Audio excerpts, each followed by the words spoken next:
अस्सलाम वालेकुम। कहाँ हो आयशा? कैसी हैं आपा?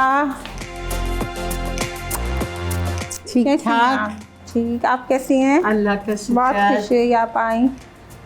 क्या बन रहा है? आज मैं बना रही हूँ खाव से। वैसे ही आपको पता है सबकी फेवरेट डिश है, तो वो बना रही हूँ मैं आपके सामने।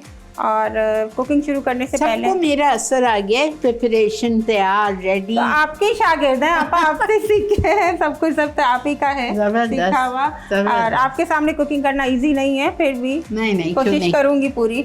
और कुकिंग से पहले आपा मैं आपको कुछ देना चाहती हूँ। आपको पता है आपके फेवरेट, मैं फूलों की इतनी दीवानी हूँ। बहुत शुक्रिया।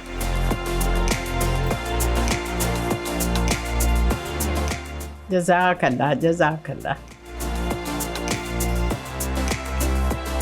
ज़बरदस्त आयशा, थैंक यू। वेलकम।